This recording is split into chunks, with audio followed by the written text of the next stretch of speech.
আসসালামাইকুম। আশা করি সবাই ভালো আছেন, আমিও খুব ভালো আছি। নতুন একটি ব্লগ নিয়ে আপনাদের সামনে হাজির হলাম। দেখুন এখানে ক্যাপসিকাম, পেঁয়াজ, টক দই, চিজ, বাটার। আজ এখানে চিজ নিয়েছি, বাটার নিয়েছি, আর এখানে চিংগেস চাটনি, ওই আপনার পিৎজা। তো বুঝতেই পারছেন আজকে পিৎজা হবে, হোমমেড পিৎজা। আর এখানে বেকিং পাউডার নিয়েছি, ময়দা নিয়েছি এখানে, আর এখানে খাবার সোডা আছে, আর এদিকে আছে আপনার একটু ছোট ছোট কুচি করে চিকেন। তো আজকে আমার বড় ছেলের জ্বর, তো সেই কারণে আমি আজকে ওকে হোমমেড পিৎজা চেষ্টা করছি করা, কোনো দিন করিনি, ফার্স্ট টাইম। তো আপনাদের সামনেও শেয়ার করছি। আর এদিকে গরম জল বসিয়ে দিয়েছি, ততক্ষণ আমি আপনাদের কাছে বলে দিচ্ছি কতটা কি নিতে হবে। তো যেহেতু আমার এক ছেলে খাবে, আমরা খুব একটা খাবো না, তো সেই জন্য আমি এখানে 2 কাপ থেকে 1.5 কাপ, 1.5 কাপ থেকে 2 কাপের মতন আমি ময়দা নিয়ে নিলাম। আর এখানে নিয়েছি খাবার সোডা, যে কোনো আপনি খাবার সোডা ইউজ করতে পারেন। তারপর নিলাম বেকিং পাউডার। বেকিং পাউডার আপনি ওই 1 টেবিল চামচ দেবেন, আর খাবার সোডাও 1 টেবিল চামচই দেওয়া হবে। এরপরে দেওয়া হলো সল্ট। এরপরে আমি দেব সল্ট দেওয়ার পর আপনার দেব দই, এটা সল্ট দিচ্ছি, তারপরে দেব দই। তো দইটা এবারে এটা ভালো করে মিক্সড করে নিলাম। মিক্সড করে এবারে আমি এখানে দইটা দেব। এবারে দইটা ভালো করে ভালো করে মিশ্রণটা ভালো করে মাখাতে হবে। দইটা দিয়ে বেশি মাখাতে হবে পুরো আমাদের ময়দাটা, না হলে খুব সফট হবে না, আর খুব নরম করতে হবে একদম, যেন এই যে আমার হাতে যেমন দেখছি চিটে আছে, ঠিক এরকম চ্যাটচ্যাটে টাইপের হতে হবে। তো এখানেতে আপনার 50 গ্রাম, আমার এটা 200 গ্রাম দই ছিল, তো আমি 50 গ্রাম দই এখানে ব্যবহার করেছি, টক দই। তো টক দইটা ভালো করে মিশ্রণটা দিয়ে ভালো করে তৈরি করছি, কারণ আর সামান্য আপনাকে ওই যে বললাম আমি, সামান্য একটু গরম কুসুম কুসুম জল, হালকা একদম না দেওয়ার মতন, অল্প, যখন দেখবেন যে না একটু মাখছে না তখন। তো মাখার পরে দেখুন এরকম একটা ডো তৈরি করলাম।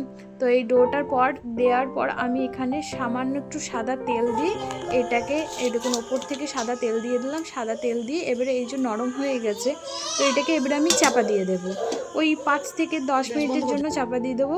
দেন এই দেখুন আমি আবার এই থালার মধ্যে হালকা ময়দা নিয়ে আমি এটাকে, যেহেতু নরম হয়েছে, নরম করতে হয়েছে, তো সেই জন্য এটাকে পুরো একদম ভালো করে আর একবার আমি মাখিয়ে নিচ্ছি ময়দা দিয়ে, শুকনো ময়দা দিয়ে মাখিয়ে নিচ্ছি। এবারে আমি ডোগুলোকে লিচির মতন কেটে নেব। তো সেই জন্য এটাকে মালিশ করতে হচ্ছে একবার, মালিশ করার পর দেন আমি লিচির মতন এই দেখুন কেটে নিয়েছি। প্রথমে বড় লিচি কাটতে হবে, কারণ একটা বড় লিচি কাটতে হবে, বুঝতে পারবেন পরে আস্তে আস্তে। দেন একটা ছোট লিচি কাটতে হবে। তো এই দেখুন এইরকম সাইজের আপনি ছোট লিচি একটা কাটবেন। তো 2টো লিচি কাটতে হবে, আর আমার একটু একটু বাড়তি হয়ে গেল, তো এই দুটোই লাগবে, ওটা আর লাগবে না। তো এই 2টো লিচিকে কাটবো, কাটা হয়ে গেল, দেখুন রেডি একবারে। এবারে আমি এদিকে যেই ছোট লিচিটা আছে সেটাকে আমি আস্তে করে ময়দা দিয়ে, সামান্য অল্প ময়দা দিয়ে বেটে নিচ্ছি। তো এটা বেলে নিলে কি হলো, এটাকে এবারে সেঁকতে হবে। তো সেই জন্য এটাকে ছোটোটাকে আগে আমি পুরো বেলে নিলাম। দেওয়ার পর এবার বড়টাকে বেলে সেঁকে নিলাম।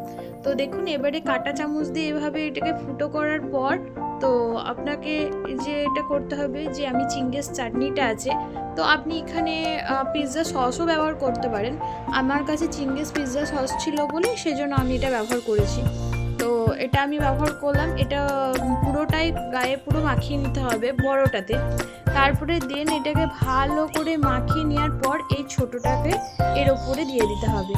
দিয়ে দেওয়ার পর এবারে ভালো করে হাতে আস্তে আস্তে করে দেবে একদম, ভালো করে এটাকে বসাতে হবে যাতে না ছেড়ে পড়ে যায়। তো এরপর আবার আমি চিংগেস চাটনিটা ওপর থেকে আস্তে করে দিয়ে দিলাম, যেহেতু ওটা নিচেতে দিয়েছিলাম। তো ওপর পাটটাতে এটাকে ভালো করে মিক্সড করে আমি পুরো কমপ্লিট করে দিলাম, দেখুন। তারপরে এবারে আস্তে আস্তে এটাকে দেওয়ার পর দেখুন এটাকে পুরো মাখিয়ে নিতে যাচ্ছি। এবারে আমি আস্তে আস্তে কোণগুলোকে মুড়ে নেব। এই যে ওপরে যে কোণগুলোকে আমি ওপরে করেছিলাম, এবারে এগুলোকে মুড়ে নিতে হবে একদম সমানভাবে। হাতে সামান্য একটু করে তেল নেবেন, তো আর একটা কথা বলি, সেটা হচ্ছে আপনারা কিছু মনে করবেন না, যেহেতু আমার কাছে গ্লাভস নেই যে আমি গ্লাভস ব্যবহার করে সব করব, তো গ্লাভস নেই সেই কারণে। তো দেখুন আমার পুরো কোণগুলো মোড়া হয়ে গেছে। এরপরে আমি যেই ক্যাপসিকাম, আপনার পেঁয়াজ, এগুলো যেগুলো কেটেছিলাম, গোল গোল করে কেটেছিলাম, সেগুলো ওপর থেকে দিয়ে দিয়েছিলাম। আপনি যদি এগুলো না খান তো এগুলোকে স্কিপ করতে পারেন। আমরা যেহেতু এগুলো খাবো বলে সেই জন্য এগুলো আমাদের পছন্দ বলে সেই জন্য আমরা দিচ্ছি। এগুলো আপনারা নাও দিতে পারেন, আপনারা যে জিনিসটা পছন্দ করবেন সেটা দিয়েও আপনারা করতে পারেন। তো এটা দেওয়ার কমপ্লিট হয়ে গেলো। এবারে আমি চিকেনগুলোকে আস্তে আস্তে পুরো দিয়ে দিচ্ছি। আর ছোটো ছোটো করে যে চিকেনগুলো আমি হালকা করে তেলে ভেজেছিলাম। তো হ্যাঁ, আর একটা কথা বলি, তেলে যেটা ভেজেছিলাম সেটা হলো সাদা তেলে ভেজেছিলাম, একটু লবণ দিয়েছিলাম আর গোলমরিচের গুঁড়ো দিয়েছিলাম।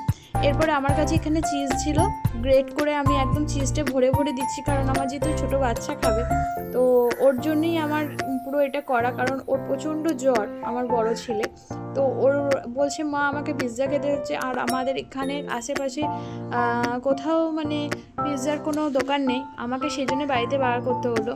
তো খানেতে আমি দেখুন এটা পুরো কমপ্লিট করে দিলাম। আর ওপর থেকে একটু আমি ওই আপনার যেই অরিগানো আর চিলি ফ্লেক্স একটু দিয়েছিলাম। তো দেখুন আমি এখানে মাইক্রো ওভেনে পুরো টাইম সেটিং করে ভরে দিলাম। তারপরে এবারে দেখুন আমার পুরো রেডি পিৎজা, খুব সুন্দর, খুব ইয়াম্মি হয়েছিল। আপনাদের যদি এই রেসিপিটা ভালো লাগে অবশ্যই লাইক দেবেন, কমেন্ট করবেন আর জানাবেন কেমন হয়েছে। আর আবার নতুন একটি ব্লগ নিয়ে হাজির হব। আসসালামু আলাইকুম, ভালো থাকবেন।